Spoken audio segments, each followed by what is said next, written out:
여러분 안녕하십니까? 강신업 변호사입니다. 여러분, 트럼프가 2020년에 집권에 실패했습니다. 그리고 불복했습니다. 왜 불복을 했는지 아십니까? 트럼프는 너무나 이상했던 2020년 미국 대선 이 투표, 이것 때문에 불복을 했던 겁니다. 그런데 이번에 트럼프가 다시 당선됐습니다. 그리고 나서 분석을 해봤더니 진짜로 2020년에 투표가 너무나 이상했다는 사실을 발견했습니다. 여러분들은 설마 미국과 같은 그런 선진 국가에서 부정선거가 있을 수 있을까? 그렇습니다. 설마가 사람을 잡습니다. 지금부터 이 소식 빠르게 전하겠습니다. 소식을 전하기 앞서서 강신업TV 구독자가 아니신 분께서는 지금 바로 구독 버튼을 눌러주시기 바랍니다. 더 좋은 방송으로 보답해드리겠습니다. 자, 지금 트럼프는 말이죠, 이번에 제47대 미국 대통령 당선인입니다. 그런데 이번 선거 과정에서 트럼프가 가장 신경을 썼던 것은 부정선거로 다 이겨놓고 도둑질 당하는 것이었습니다. 그래서 무려 부정선거를 막으려고 변호사 6,500명을 동원했습니다. 미국에서의 변호사 6,500명이라는 것은 한국과 다릅니다. 변호사비가 엄청 비쌉니다. 물론 선거비도 천문학적으로 많이 모으고 많이 쓰죠. 그런데 이 선거 감시단을 변호사 6,500명을 동원해서 감시를 했다는 겁니다. 자, 트럼프 당선인은 말이죠, 미국 플로리다주 웨스트 팜비치에 자리한 트럼프 별장인 마러라고라고 하는 곳에서 미국 보수정치 행동회의 갈라 디너쇼에서 이런 얘기를 합니다. 노스캐롤라이나 주에서만 변호사 600여 명이 표를 지키기 위해 가동됐다. 붙고 나서 얘기한 겁니다. 지금 이번 대선 승리 요인 중 하나로 각 주정부가 방치한 허술한 선거 시스템을 정상으로 되돌리기 위한 합법적 감시 활동이 있었다.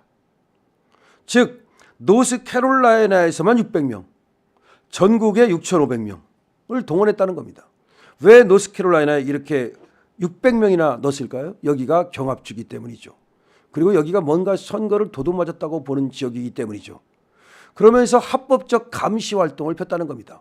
그럼 변호사를 이렇게 동원했으면 변호사만 동원되겠습니까? 그 변호사를 따라다니는 직원이라든지, 변호사 600명이라고 하는 건 미국에서는 어마어마한 겁니다. 변호사 한 명만 선임을 해도 그냥 집안 휘청휘청하는 수도 있습니다.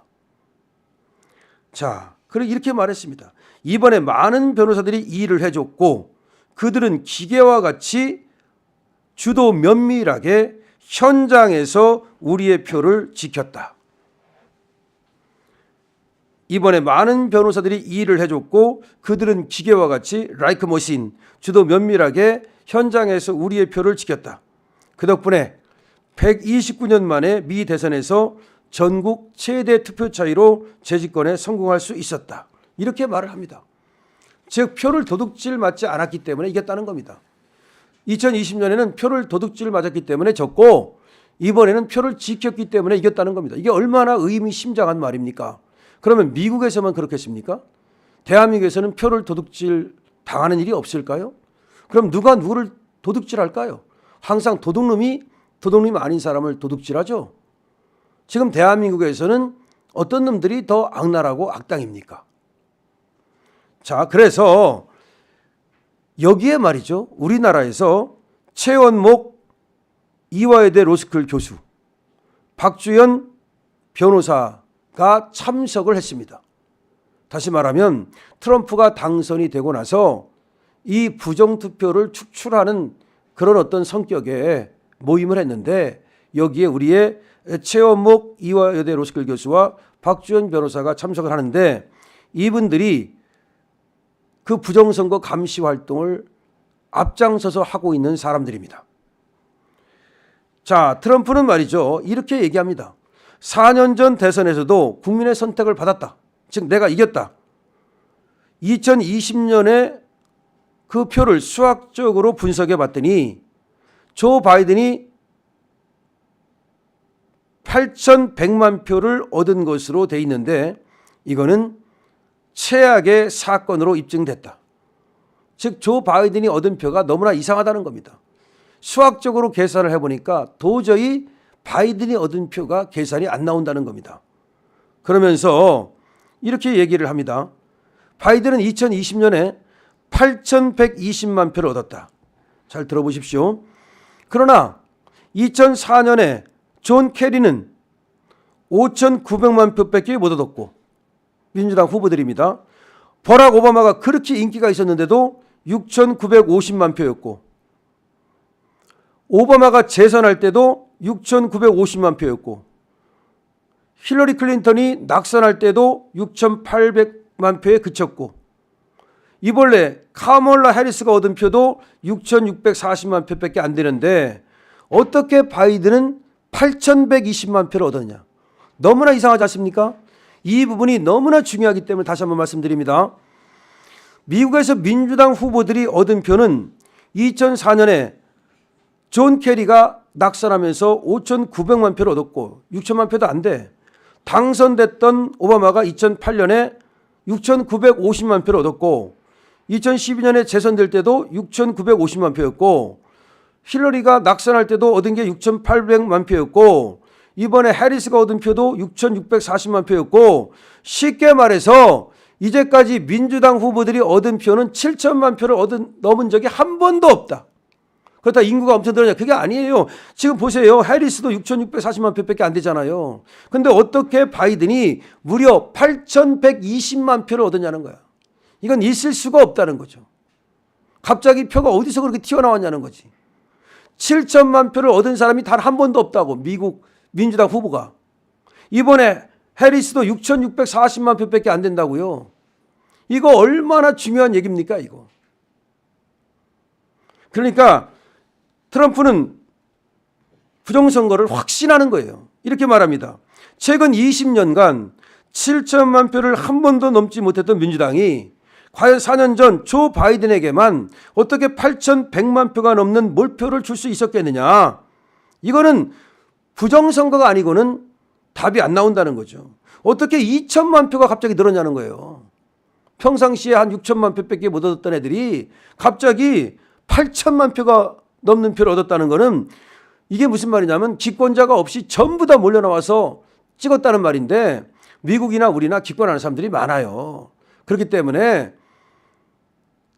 다 오바마가 그렇게 인기가 있어서도 6,950만 표밖에 못 얻었어요. 7천만 표를 넘기지 못했어. 근데 어떻게 바이든 이 노인네가 그렇다 해서 엄청나게 뭐 인기가 있는 것도 아닌데 8,120만 표를 얻었냐. 이거는 부정선거였다라고 트럼프는 확신을 하는 거예요.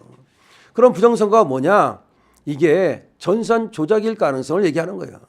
이것이 중국이라든가 북한이라든가 이런 어떤 외부의 어떤 해킹과 내부의 어떤 간첩들에 의해서 부정선거가 저질러졌다는 확신을 갖고 있는 거예요. 그래서 그때 의사당 난입 사태가 일어나는 거예요. 그래서 트럼프가 억울하다고 미국 사람들이 인정을 해줬기 때문에 이번에 다시 대통령이 되는 거예요. 그걸 우리는 알아야 됩니다.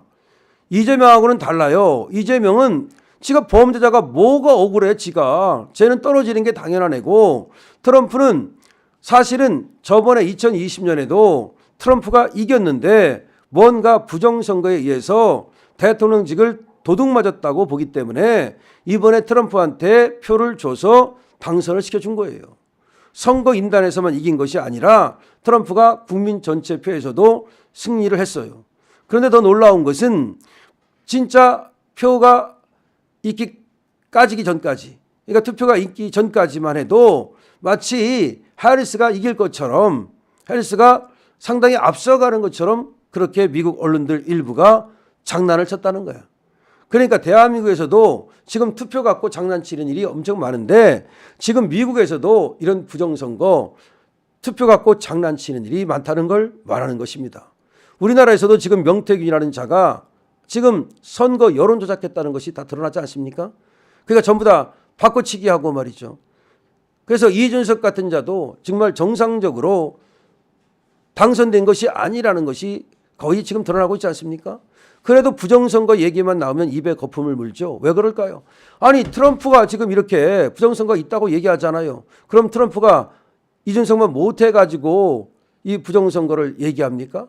수학적으로 계산이 안 맞는다 이 말이에요. 아무리 계산을 해도 도대체 이해할 수 없는 일이 바이든 때만 생겼다라고 보는 거예요. 자, 그래서 우리나라도 지금 어떻게 민주당이 저번에 2020년 선거에서 180석을 차지하고 그때 이낙연마저도 당대표마저도 깜짝 놀라가지고 지들끼리 서로 얼굴을 바라보고 그러는 장면이 있었어요. 걔들도 그 정도 이길 거라고 생각을 못했던 겁니다. 이번도 마찬가지예요. 이번도 어떻게 그렇게 완전히 깨질 수가 있는지 이해되지 않아요. 그래서 상당 부분이 여기에 뭔가 해킹이라든가 내부 간첩이라든가 이런 사람들의 소행이 결부되어서 지금 당선자를 바꿔치기 하는 것은 아닌지라는 의심을 하지 않을 수가 없는 거예요. 자, 여러분, 트럼프의 경우를 보더라도 이 부정선거에 대한 의혹은 너무나 당연하다.